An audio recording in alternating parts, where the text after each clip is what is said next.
What's up, guys? This is Alan from the Traveling Hoopers, and today I am going into my top 5 rookies after the first week of the NBA. I know what you're saying, it's still really early, but it's never too early to start the Rookie of the Year race, and let's go ahead and get off to it with my number 5, Marvin Bagley.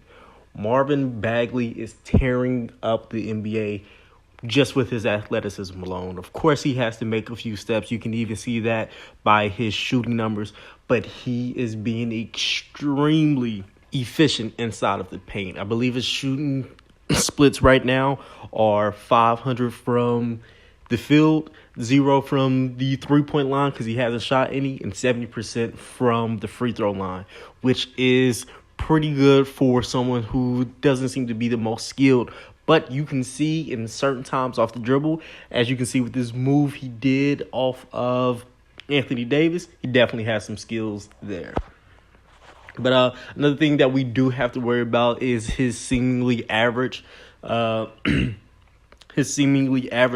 numbers, which of course are going to go up once he becomes a little bit more skilled and become stronger. But until then, that's what we have to deal with. And of course, we want to see that on the defensive end as well.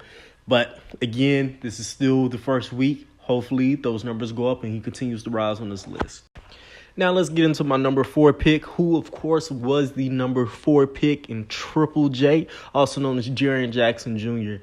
Now this guy of Michigan State has been doing pretty well for himself, averaging almost a double-double with 17 points and 6 rebounds. But what has really been surprising is that beautiful stroke that he showed at Michigan State is definitely translating to the NBA.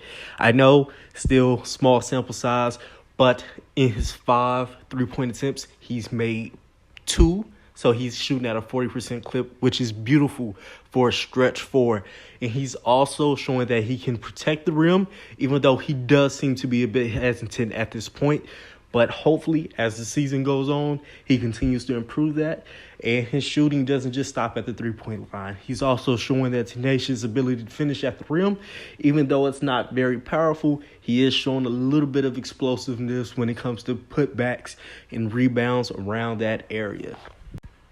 Now let's get into the number 3 pick, who was the number 1 overall pick in this draft, DeAndre Ayton.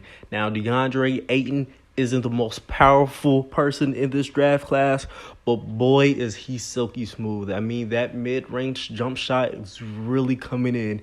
He's actually been able to stretch the floor and give Phoenix another scoring option outside of Devin Booker, who's actually even opening his game up so much better. You can truly see it, even though he's not the most efficient of the scoring options, he is the most impactful. He's the only rookie who's averaging more than 25 minutes a game with a positive plus-minus stats, which means him being on the court is better than what Phoenix gets when they don't have him on the court, which is great for a young prospect this early in his career.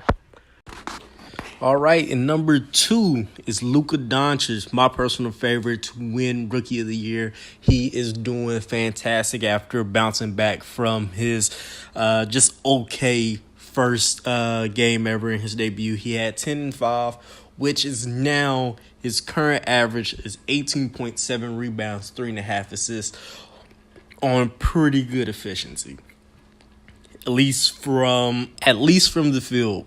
But if you look at his 3-point percentage, it is god-awful at 28% right now. And even worse is his free throw percentage, which is at 54%. And he's averaging a terrible 5 turnovers a game. But, man, he's fun to watch. And I imagine once he gets all the nerves and the game slows down in his head, he is going to be amazing at the point guard, power forward, shooting guard, whatever spot Dallas puts him at. I imagine he's going to be terrific. But as week 1 wraps up, our number 1 is Trae Young.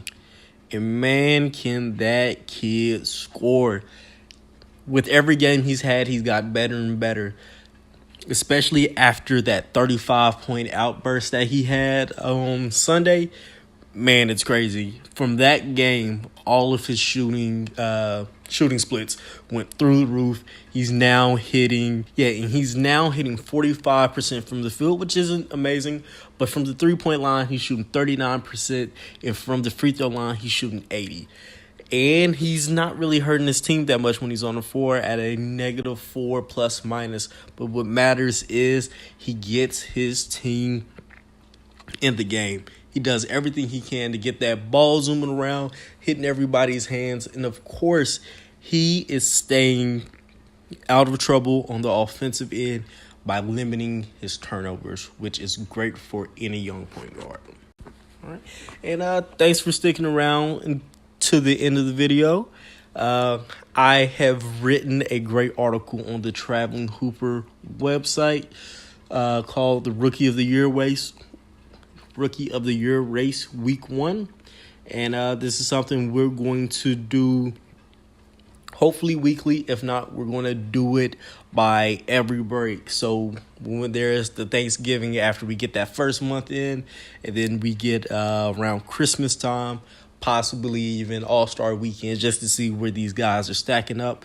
But my plan is to do this weekly, so we can always have that constant update, just in case one of these amazing rookies has a breakout game. And again, all of our work can be found at thetravelinghooper.com. Don't forget to like, share, and subscribe if you like what you saw today, and have a great day. All right, and I want to give a big shout out to Free Dawkins for letting me use his footage for this series. Again, thanks, man.